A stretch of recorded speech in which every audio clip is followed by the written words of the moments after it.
Olá, muito boa tarde a você. Chegamos, seja bem-vinda, seja muito bem-vindo. Está no ar o Pauta Aberta desta segunda-feira, dia 29 de maio de 2023. Eu sou o Odilon Araújo, trago para você as principais notícias do dia. Este que é seu noticiário da tarde aqui na TV Evangelizar. Vamos juntos então a partir de agora com nossos destaques de hoje. Boletim Focus do Banco Central novamente apresenta expectativas de recuo para a inflação deste ano. A estimativa agora é de que a inflação feche 2023 com alta de 5,71% e não mais os 5,8% apresentados no boletim da semana passada. Paralisação parcial de motoristas e cobradores de ônibus em São Paulo atrasa a saída dos coletivos das garagens de 9 empresas. Mais de 700 mil passageiros que dependem do transporte público foram afetados e o rodízio municipal de veículos precisou ser suspenso. O Paraná mantém destaque nacional em doações e transplantes de órgãos. O estado se posiciona em primeiro lugar no número de doações efetivas de órgãos no primeiro trimestre do ano. A conquista do Monte Everest está completando 70 anos hoje e por isso essa segunda-feira foi especial, marcada por celebrações e homenagens no Nepal. Mais de 6 mil pessoas já chegaram ao pico mais alto do mundo em 7 décadas. O Pauta Aberta vai mostrar também os pequenos agricultores do noroeste do Paraná que estão sendo incentivados a investir na criação de abelhas. Além da contribuição com culturas já existentes, eles descobriram que a apicultura ainda pode ser excelente fonte de renda. Fique ligadinho com a gente, o Pauta Aberta desta segunda-feira começou.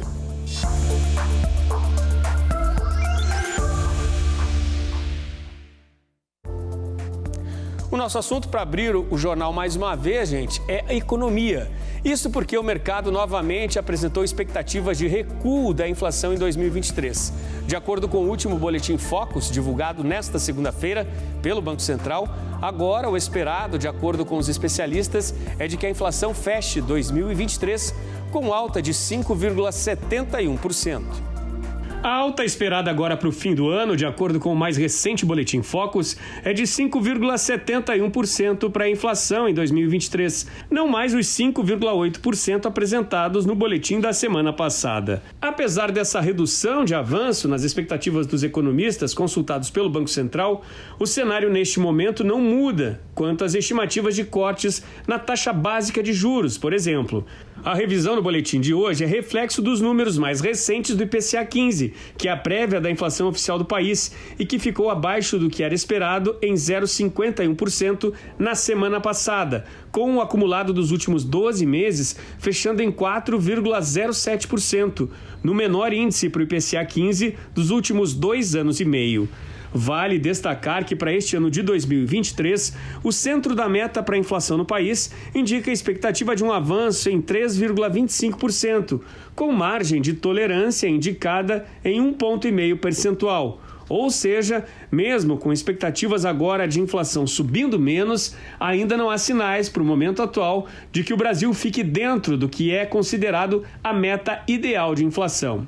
Apesar das variações dos números, os especialistas ainda entendem que o sinal de redução mesmo nas taxas básicas de juros só aconteçam a partir de setembro, para um recuo, então, de 0,25%, com indicativos de que a taxa Selic possa chegar ao fim do ano em 12% e que chegue ao fim do ano que vem em 10% ao ano. O mesmo relatório Focus também indicou hoje um crescimento muito perto da estabilidade para os números do PIB brasileiro, com avanço de apenas 0,06% na comparação do que era a expectativa para o PIB brasileiro em 2023 na semana passada. Um crescimento indicado de 1,26% este ano, de 1,3% para 2024. Uma paralisação de motoristas e cobradores atrasou a saída dos ônibus de 9 empresas em São Paulo, o que provocou transtornos na capital. Mais de 700 mil passageiros do transporte público que dependem desses ônibus foram afetados e o rodízio municipal de veículos foi suspenso. De acordo com a SP Trans, empresa responsável pelo transporte público em São Paulo, o atraso ocorreu na frota de 9 concessionárias, mas a operação começou a voltar ao normal às 5h40 da manhã. Em um comunicado, a SP Trans afirmou que solicitou o policiamento nas garagens e que vai registrar um boletim de ocorrência para que os envolvidos na paralisação sejam responsabilizados. A empresa informou ainda que não foi respeitado o prazo legal de 72 horas para um comunicado oficial antecipado à população.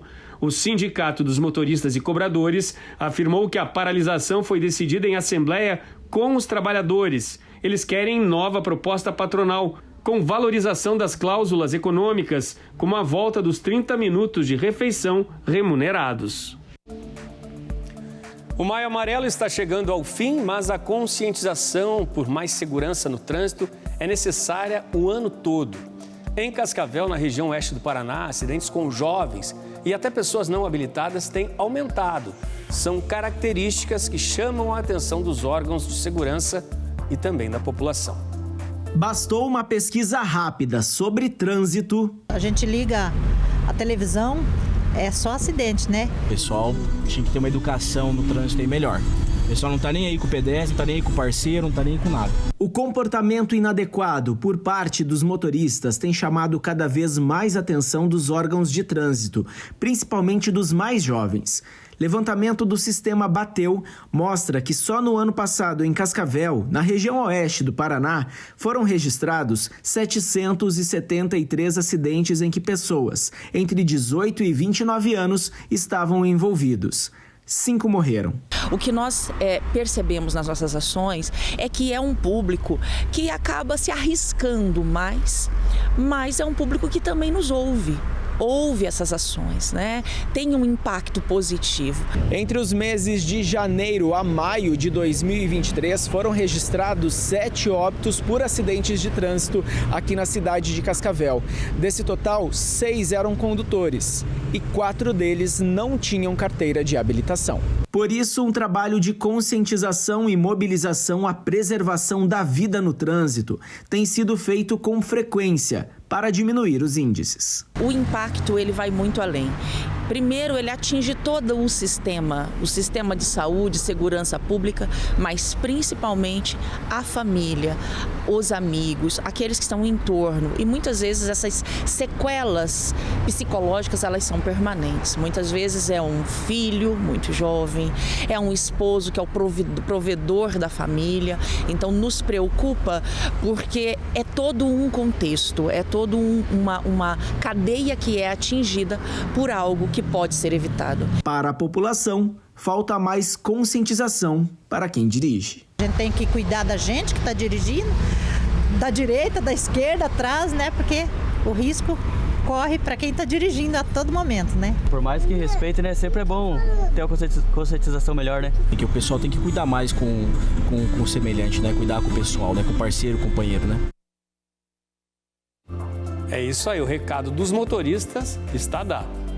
Mudando de assunto, gente, a doação de leite materno é um ato de amor capaz de salvar vidas e promover mudanças na realidade de diversas famílias. Você vai acompanhar agora como está a situação do Banco de Leite do Hospital Estadual da Criança e do Hospital da Mulher em Feira de Santana, na Bahia, além de ficar por dentro de como você pode ajudar. Confira. Gabriela é mãe precoce. O bebê, que nasceu quando a jovem ainda estava com 6 meses de gestação, está internado no Hospital Estadual da Criança. Desde que o filho nasceu, a mãe está produzindo leite e doando para o banco de leite do hospital. Às vezes eu venho 2 vezes ao dia, às vezes eu venho 1. Aí sempre que eu possa vir, eu tô vindo. Quem tiver o leite e puder vir doar é muito importante, porque tem várias mãezinhas que não conseguem produzir muito leite e muitas crianças precisando nas UTIs. A iniciativa de Gabriela está ajudando a alimentar parte dos 25 bebês prematuros internados no EC.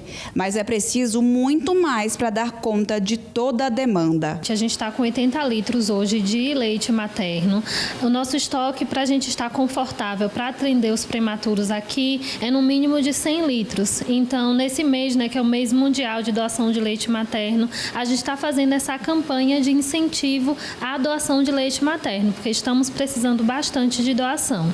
No Hospital da Mulher, aqui da cidade, a situação não é muito diferente. O estoque está até acima do que o normal, um pouco mais de 170 litros, o que não dura muito tempo. Nem todo leite que é doado, ele pode ser pasteurizado. Por quê? Porque esse leite ele passa por um processo de qualidade, tá? Então a gente tem que olhar sujidade desse leite, coloração desse leite, cheiro desse leite, que é off-flavor. A gente tem que ver a acidez desse leite para depois desse teste de qualidade a gente pasteurizar esse leite.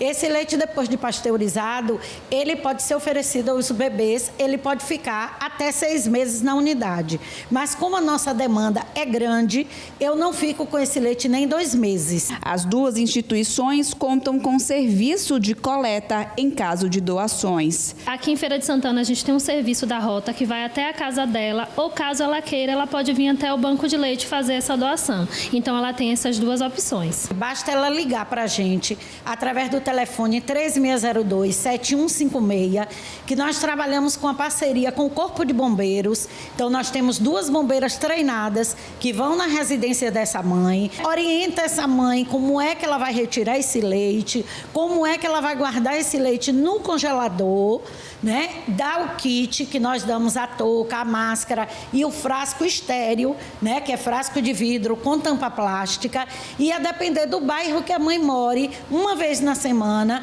o carro vai na residência dessa mãe para pegar esse leite que ela coletou. Com o trabalho integrado, o estado do Paraná mantém liderança nacional em doação de órgãos.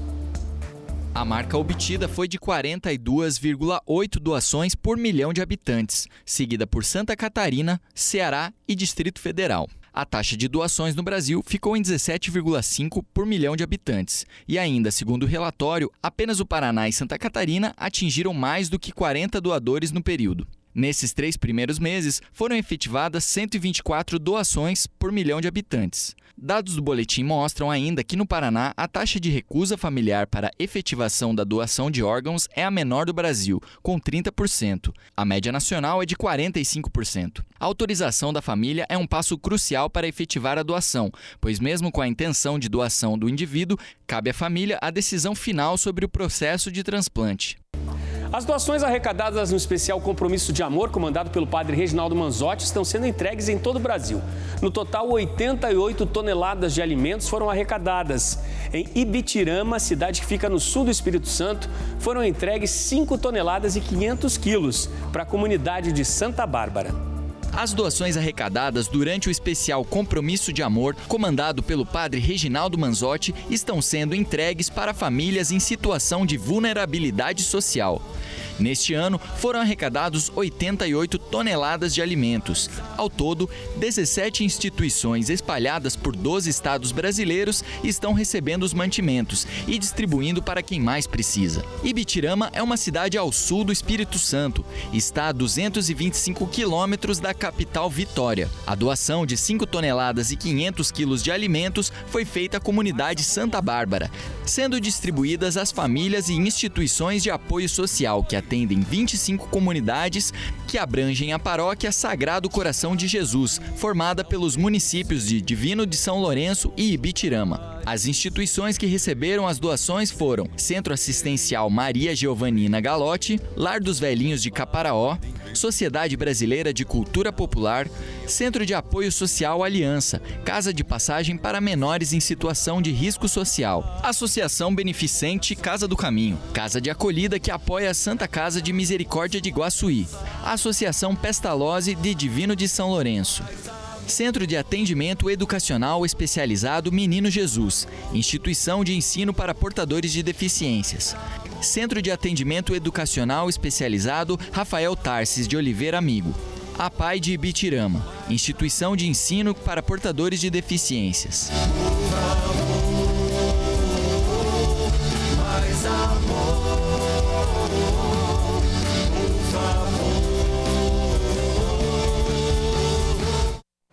Doações tão importantes, né, que vão chegando aí a tantas pessoas. Vamos para o intervalo, gente. Maio Laranja vai chegando ao fim com um alerta. Violações sexuais contra crianças e adolescentes crescem quase 70% no Brasil. E ainda, os pequenos agricultores de Marialva, no noroeste do Paraná, que ganham um novo incentivo, criar abelhas, que além de ajudar nas lavouras, transforma-se rapidinho numa excelente fonte de renda. A gente volta já.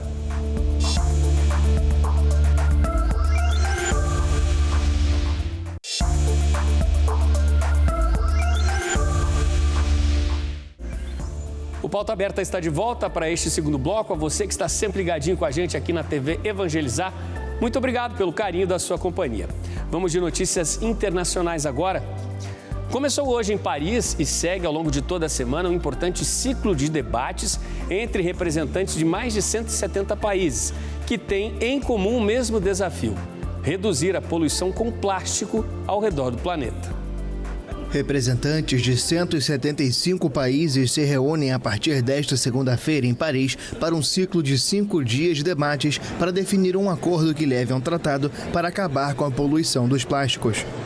Os diplomatas se reuniram na sede da Unesco para uma segunda etapa das negociações, das 5 agendadas para chegar a um acordo histórico sobre o ciclo de vida do plástico. No encontro se reúnem países com interesses divergentes, ONGs e empresas do setor, para o desgosto dos ativistas ambientais, que também vão estar presentes nos debates. O presidente da França, Emmanuel Macron, em um vídeo exibido na abertura da reunião, afirmou que o modelo atual é insustentável. E hoje não há somente um lugar no mundo que esteja livre da poluição do plástico. Essa poluição está se acelerando. Se não fizermos nada, a geração de lixo plástico vai triplicar até 2060. A poluição plástica é ao mesmo tempo uma bomba relógio e um problema atual. É nossa missão pôr um fim a isso o mais cedo possível. É nosso dever d'y mettre fin le plus vite possible. Os desafios são grandes, já que a produção anual mais que dobrou em 20 anos e chegou a 460 milhões de toneladas. 2/3 do montante têm uma vida útil curta e são descartados em apenas um ou poucos usos. Os problemas estão em todas as partes. Um explorador francês encontrou recentemente no Himalaia mais de 1,5 toneladas de resíduos plásticos. A maior parte é resquício das expedições de grande altitude acumuladas desde 1920, quando a região começou a se abrir para o turismo. Estes plásticos se desintegram lentamente, contaminando paisagens e rios a longo prazo. Em 2019, um estudo mostrou a presença de microplásticos acima dos 8.000 metros de altitude, inclusive na neve. Aqui no Brasil, a campanha Maio Laranja, que marca ações de prevenção e combate à exploração sexual infanto-juvenil, está terminando. Porém, os dados do Ministério dos Direitos Humanos e Cidadania apontam um aumento das violações sexuais contra crianças de quase 70%. No maior hospital pediátrico do Brasil, o Pequeno Príncipe, em Curitiba, todos os anos o número de atendimentos de crianças e adolescentes vítimas de violências vem crescendo cada vez mais. A gente acredita que por conta da denúncia, eles estão aparecendo mais. No ano passado, foram 652 atendimentos, a maioria de violência sexual. 375 casos, um aumento de 5,5% em relação aos dados de 2021. As meninas são a maioria das vítimas, 79%. Se os dados de um único hospital já chamam a atenção, o panorama em todo o país é ainda mais assustador. Somente no ano de 2022 foram contabilizadas quase 115 mil denúncias de abusos e exploração infantil. Nos 4 primeiros meses de 2023, já foram registradas 69 mil denúncias e 397 mil violações de direitos humanos de crianças e adolescentes, das quais mais de 17 mil violações envolvem violência sexual física, como abuso e estupro. A criança apresenta alguns sintomas que a gente, talvez eles isolados não tragam nada pra gente, porque tristeza, todo mundo lá um dia fica triste, um dia fica irritado, mas quando você começa a perceber que esses sintomas são recorrentes, eles acontecem várias vezes e eles acontecem todos juntos. Fora isso, ela pode ter sinais sinais físicos, né? Ela pode ter hematomas, ela pode ter arranhões, ela pode estar apresentando algum machucado estranho. O lugar onde as vítimas mais sofrem abuso é dentro da própria casa e por pessoas próximas. Em 90% dos casos, os agressores eram do sexo masculino. Então acaba que é um crime feito em 4 paredes, dentro de casa, sem testemunha e com uma criança muito frágil para se defender, né? As vítimas chegam até o hospital assustadas e com medo. Os profissionais são treinados para identificar sinais de abuso. Elas estão num ambiente que elas não estão acostumadas, né? Elas chegam não entendendo direito por que estão aqui, por isso que elas têm que ser acolhidas com todo amor, carinho, humanização. A partir daí, os casos são levados ao Conselho Tutelar e à polícia. As vítimas e as famílias recebem acompanhamento de psicólogos, médicos e assistentes sociais. Muitas vezes, o esforço é para interromper a rotina de abuso e preparar as crianças para se proteger das agressões. A rede de proteção inteira entra junto com a gente nisso, né?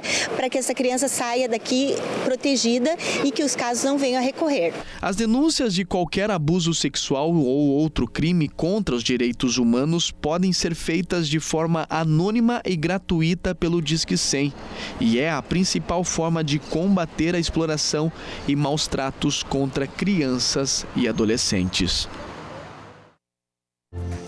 Depois de uma semana em visita aos veículos de comunicação da região metropolitana do Recife, o arcebispo Dom Fernando Saburido participou durante o fim de semana de um painel sobre o 57º Dia Mundial das Comunicações. Cerca de 200 agentes da Pastoral de Comunicação, a PASCOM, participaram do painel sobre o 57º Dia Mundial das Comunicações Sociais na Arquidiocese de Olinda e Recife. O pasconeiro Luiz, de apenas 11 anos, deu exemplo. Veio da ilha de Itamaracá, a 45 quilômetros da capital. É fundamental que os agentes da Pastoral da Comunicação celebrem este dia e que também reflitam, porque o Dia Mundial das Comunicações tem essa finalidade da reflexão, da oração, do apoio aos meios de comunicação.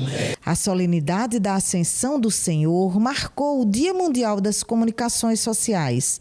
Na Igreja Catedral, em Olinda, Dom Fernando Saburido encerrou a semana dedicada às comunicações com um momento especial. Depois de muitos anos, a Catedral voltou a realizar a celebração do Sacramento da Crisma para a alegria da comunidade local. Fátima Veloso, de 70 anos, recebeu o sacramento por incentivo do filho, que foi crismado no mesmo dia. Todos os meios de comunicação social, a cada ano o Santo Padre envia a mensagem. Pela 57ª vez ele fez isso para os jornalistas, para o pessoal de imprensa, motivando-os todos ao compromisso com a verdade, ao compromisso com a fé. Gente, a conquista do Monte Everest está completando 70 anos hoje. E por isso, essa segunda-feira foi especial, marcada por celebrações e muitas homenagens no Nepal.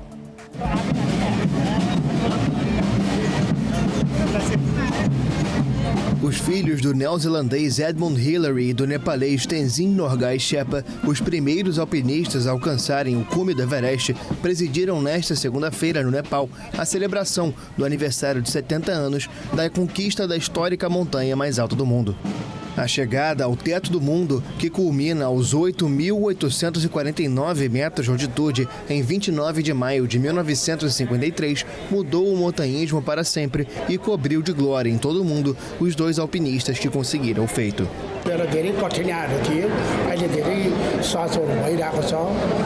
Era muito difícil escalar o Monte Everest no passado, ficou mais fácil hoje em dia. Naquela época era tudo imaginação, agora já escalei por conta própria, trabalhei em várias expedições por vários anos e viajei para vários países. Gostaria de prestar minhas homenagens ao trabalho dos escaladores originais.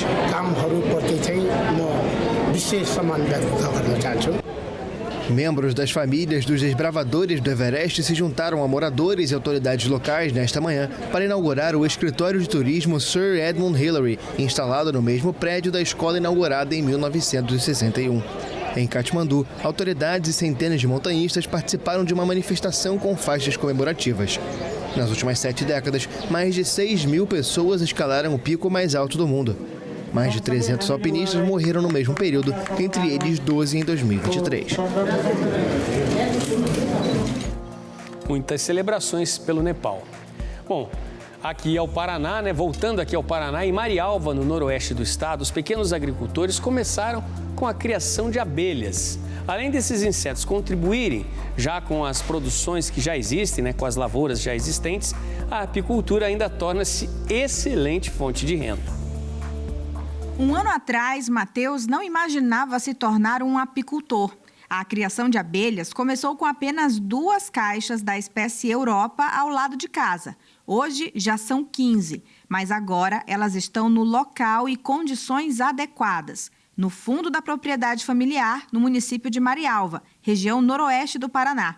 Aqui, ele já possuía uma área de reserva legal e descobriu que este seria o espaço ideal para a criação das abelhas. A gente começou aqui, tinha bastante enxame na propriedade, Todo lugar que você ia tinha enxame, você não podia roçar, você não podia fazer nada que trombava uma abelha. Aí eu, curioso, falei, vou começar a aprender a mexer com isso aí, O município tem feito um trabalho de conscientização e capacitação dos produtores, que recebem orientações técnicas e acompanhamento para iniciar ou aprimorar a apicultura na propriedade. Nós chegamos até a propriedade, no qual o produtor, o apicultor, tem o interesse de colocar as caixas, e nós avaliamos a qualidade desse local com sombreamento, qualidade de água e disponibilidade principalmente de alimento para essas abelhas, A intenção é mostrar aos agricultores que é possível e até necessário a criação de abelhas. Grandes polinizadoras, elas potencializam o resultado dos cultivos que já existem no local. A utilização das abelhas, tanto com ferrão quanto as abelhas sem ferrão, ela é primordial, essencial para o processo de polinização, que é tão importante quanto a produção do mel. Então nós visamos também o acesso à polinização, que vai garantir um fruto mais vistoso, com melhor qualidade em peso do produto. O incentivo para a apicultura faz parte do plano de diversificação das produções no município de Marialva, que busca fortalecer a agricultura familiar. Nós vimos que vários produtores tinham interesse em estar adquirindo um pouco mais de conhecimento e aprendendo um pouco do trabalho, de apicultura. E com isso nós organizamos reuniões, palestras, dias de campo e parcerias para estar trazendo um pouco desse conhecimento para os produtores. Para o Matheus, tem dado certo. A criação de abelhas, que começou como um hobby, já se tornou fonte de renda para a família. Nunca que eu pensava em começar a produzir mel e comercializar, E hoje em dia não, hoje em dia já vai mais focalizando ali na questão do mel. Agora vamos começar com a produção de própolis e o pólen e venda de enxame, produção de rainha, e aí a tendência é só crescer. É isso, e assim o município de Marialva vai se especializando na criação de abelhas, na produção de bom mel. Gente, Pauta Aberta vai ficando por aqui. Obrigado pela sua companhia. Temos novo encontro marcado para amanhã à tarde aqui na TV Evangelizar, no Pauta Aberta. Eu vou estar esperando você. Tchau, tchau e até lá.